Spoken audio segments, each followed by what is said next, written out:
page that they've already written in their promotion that you've read for the day. So if you find a very good section about how price justification works, you have to write a page a day, just copy out their page. If you think you can write their close better than the promotion that you just read that day, rewrite a page and rewrite their close. So write a page a day.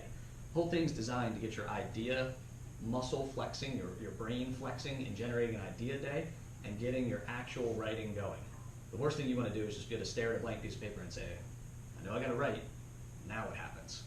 So that's difficult, right, to overcome. So writing a page a day for 60 days is going to get you in that mood of starting with a blank piece of paper and knowing that you got to fill it by the end of that day. So real quick, let's go over those. Number one, step one, find a copy buddy. Number two, fill out that journal every day. Number three, write down an idea a day in that journal. Put it into the copy idea sheet as well. Number four, read a promotion every day. In your idea journal, write down the number one thing you learned in that promotion.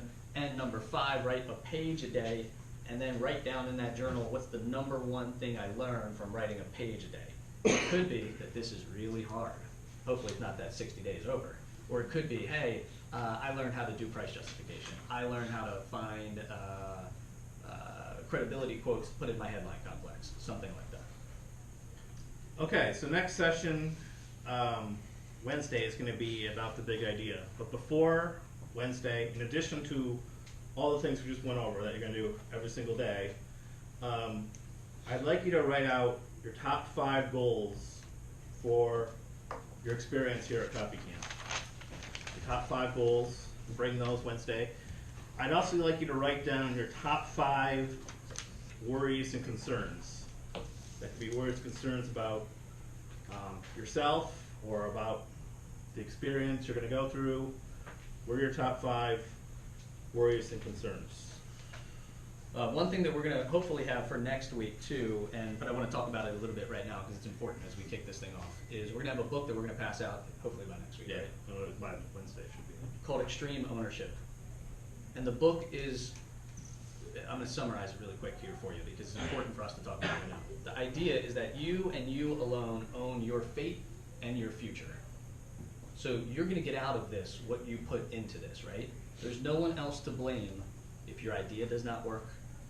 There's no production person to blame because they designed it the wrong way. What goes out and the royalties that you own are yours and yours to own. So you, when you go through this entire process, know that you are responsible for the work that you put out. No one else, right? So we got, there's 25 of us in this room, and there's 180 people spread across Mount Vernon that you're going to be working with as part of Agora Financial. At some point, you're going to want to blame somebody else. I'm telling you, it's going to happen. Don't do it. What you guys put out, the royalties that you own, are yours to own. Own the entire process. Don't ever say, oh, so-and-so's got that promo and they haven't gotten back to me. Go push it to make it happen. So every time when you guys think about your ideas, extreme ownership. It's you and you alone that are responsible for everything that you do. Don't blame anybody else. At the end of the day, if the shit doesn't work, it doesn't work because you didn't make it work. If the shit gets stuck, it's getting stuck because you're letting it get stuck. So you are the person who pushes your kind of career forward, and you own everything, the good and the bad, right? And if it's bad, we all fail. I fail 20 times a week. I have some of the worst ideas on the planet, right? But I've executed on those ideas, and I've said, you know what, I've failed. I'm not going to feel like a failure. I'm going to get back up and do it again. What did I learn from that thing? So don't be afraid of failure. Just know that you're pushing your ideas and you're responsible for those ideas. So we're going to give that book out next session.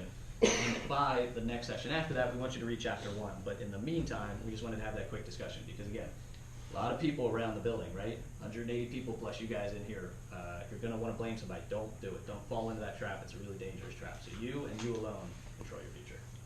Okay, it's the part we have to actually speak up. What did you learn from this session? Somebody. Volunteer, please. Take responsibility. Take responsibility. Take responsibility. Okay, well, how's that going to change your life? Just that you realize that you're the one in control. It's, like I said, though, this is a different type of environment than I'm used to working to. Usually, you kind of wait on somebody to get back to you, and you contact them a few times, and if it doesn't work, you have to wait on them. But here, I see it's a different environment. You completely, if you don't jam down down your throat, make it happen. So. Shit is going to get stuck. Your promos are going to get stuck. I'm not trying to paint a rosy picture. At some point in your career, you're going to write something and it's going to get stuck on someone's desk. You push it. Show up at their desk. Push it. Show up at their house, push it. Call them on the phone 18 times, push it. Your shit's gonna get stuck. I'm telling you right now, make it happen. Hey, Joe, can I make a comment on that? So one of the things that we try to do at Agora Financial is we have a flat, what we call a flat management structure, meaning we're all adults. We all take responsibility for our own stuff. Nobody tells you what to do. You are all responsible for your own output, your own royalties, your own income. We don't literally, Joe will never tell you what to do, Ryan will never tell you what to do, I will never tell you what to do. Doug, Aaron, no one's ever gonna tell you what to do. We're doing the training session that we're doing because we're trying to be professionals in our field, and we are among the best in our industry. So just by being in this room, you're getting the skills that you need to be responsible for your own production and your own future. And that's our expectation, that's the standard, and that's why the bell is here. We're all responsible for who we are and how we perform. And you know what? I don't know, Tom Brady hurt his thumb, right? But he still won? Supposedly. No, you got a couple stitches, come on. 10? No, but I mean, everybody, news. if we don't talk about Brady that way. We're all pros. That's the point. We're adults and we're pros. Everybody in this room could make $1 million next year if they wanted to. But you're responsible for that. And we all hold that standard ourselves. So it's important for you to be here, but it's also important for you to understand that we hold ourselves to that standard. And Joe and I were on the phone for what, an hour yesterday? Middle of a Sunday. I missed the game. But it's really important that you understand that there's no one's gonna tell you what to do, and no one's gonna actually help you unless you go be your own best advocate. That's it, sorry. So let me real quick before, let me tell you one tiny little story again. What happens is if I literally left that GoPro on and put it in my office, you'd see this. What happens is that every day a copywriter will walk into my office and it goes like this. Where my promo's stuck with insert person's name here, with design. Where? Like, what do you want me to do? Like, I'm gonna do the same thing you're gonna do, which is I'm gonna walk up to the designer's desk and go, where the shit's a promo? What does it take to get it out? And they're gonna tell me what the problem is, right? They're gonna say, oh, I'm waiting on so-and-so, or I'm waiting on fulfillment, or I'm waiting on this. So I try to tell these copywriters, like, just don't say where, save yourself the time and the frustration. Just go to that person and make it happen, right? I'm gonna do the same thing that a copywriter's gonna do. So we're telling you all you this now. Say, just make sure you're owning your ideas, you're responsible. Don't where, don't cry, don't whine, just make that shit happen. It's up to you guys. Jimmy, what'd you learn? So, with the quote that you said, money is attracted to speed. When I discovered that, it was around the same time that I first read The Dip like a year and a half ago. Mm-hmm. And what I discovered is that when you first get that initial enthusiasm, it's a race against the clock for me. Because I crank out as much as I can into the copy before I start to go on downhill. Because then I'm like, all right, at least I know I have most of it done before I have to slow down and go into the wham mode. You know, so I mean, just pump it out, bang it out. Great advice. Anyone else?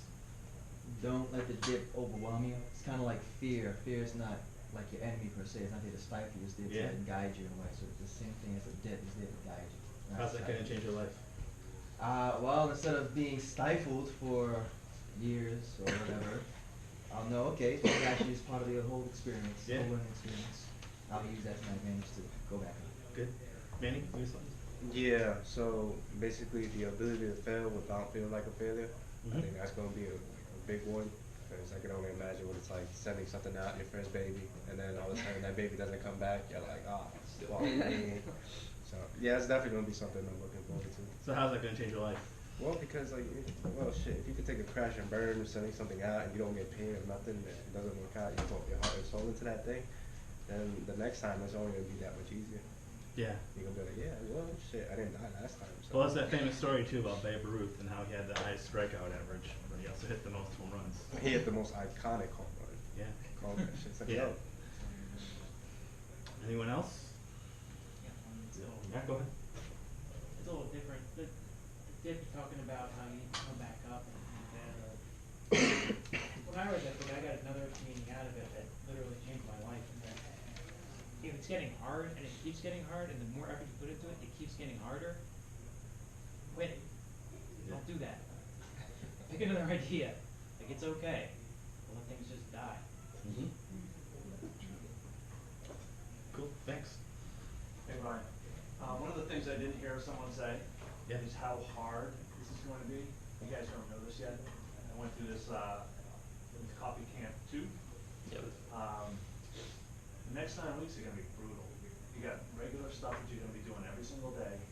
Then you've got this on top of it. So Addison says this all the time. We're a 7 to 7 business. Copywriters is probably more like 6 to 8 business. 6 a.m., 8 o'clock at night, weekends, late at the night, you wake up with an idea, get up, grab your journal, write it down. And you'll be doing that all the time.